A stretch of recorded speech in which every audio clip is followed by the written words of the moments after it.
Okay, we'll go with the next question of section C, which carries 14 marks. The second question, which states which of the series is more consistent. The question is given like this: variable 10 to 20, 20 to 30, 30 to 40, and so on. There are two series given, series A and series B. Series A starts with 10, 18, 32, and so on. Series B 18, 22, 40, and so on. Okay, now, for solving the problem, we have to divide this into two different series. Series A and series B should be done separately. So the variable I've considered, or I've taken this as class interval in the first column.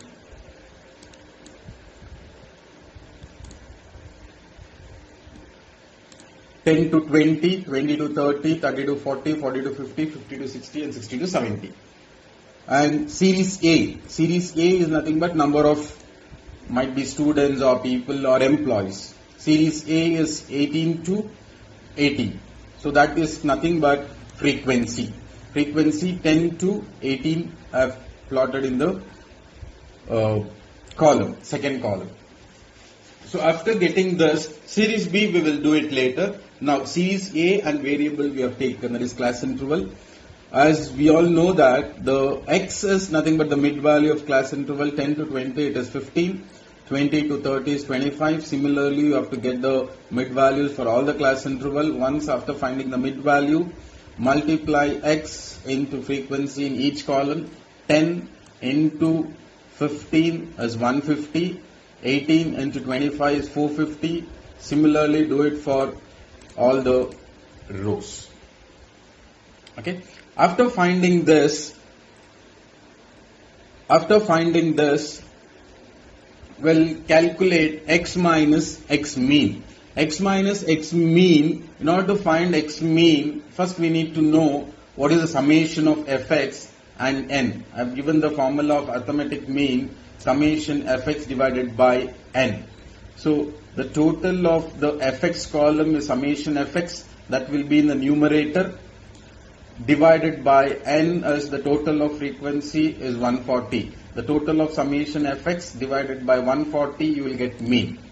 Once you get that mean or average, each value of x should be subtracted with mean. For example, if average is 40, but the student need to calculate what is that mean value. If assumption is, if it is 40, 15 minus 40, 25 minus 40, similarly all the x values should be subtracted with the mean value.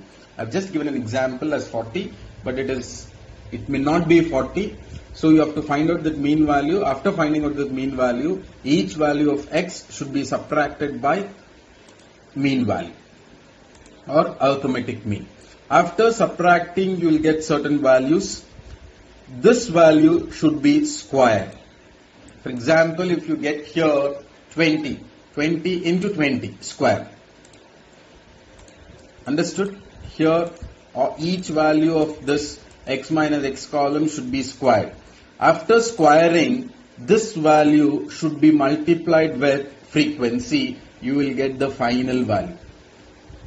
Each value of x minus x mean whole square value should be multiplied with frequency. You will get the last final column values. After getting all the values, add all the values, that is summation of x minus x mean whole square. Again, why I need this value is in order to find standard deviation.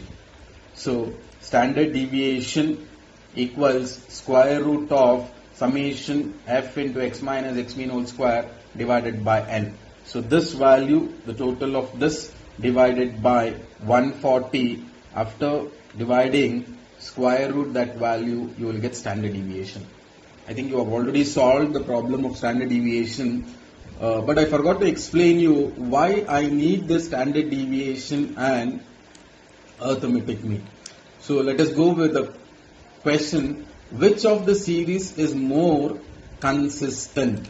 Consistency. In order to find consistency, The concept in statistics is you have to find coefficient of variation.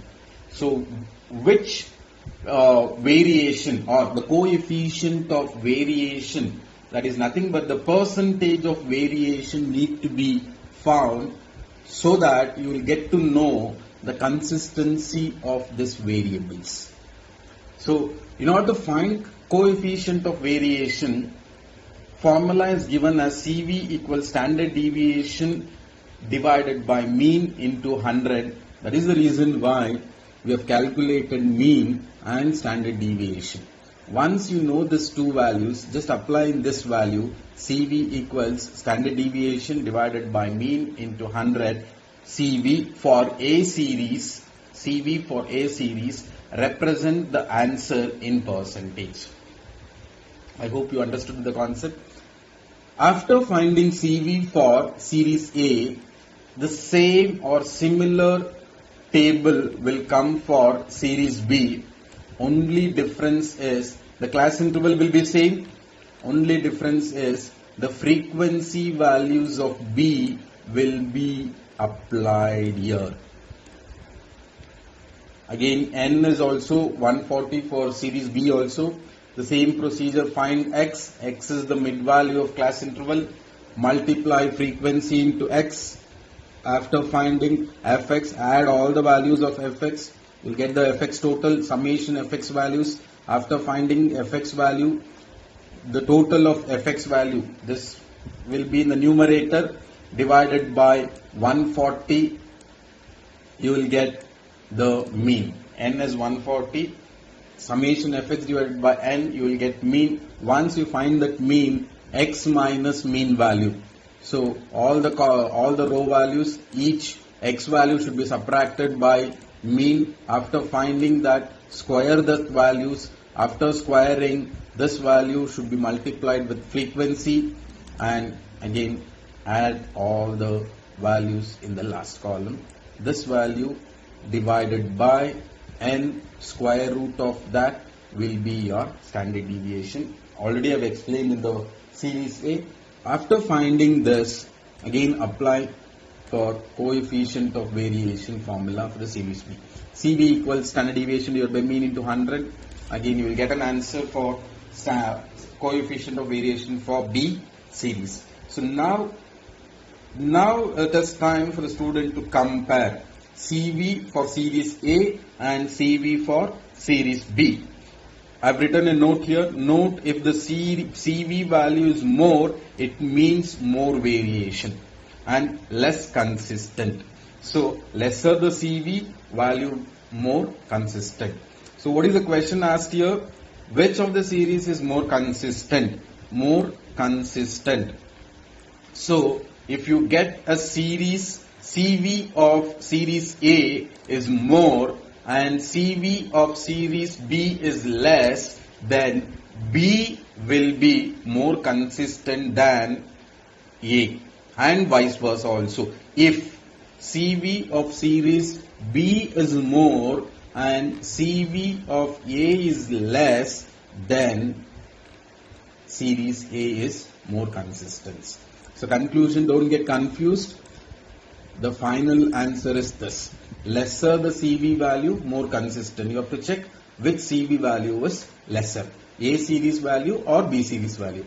Whichever is lesser, you make that as a more consistent. I hope you understood the concept. Okay.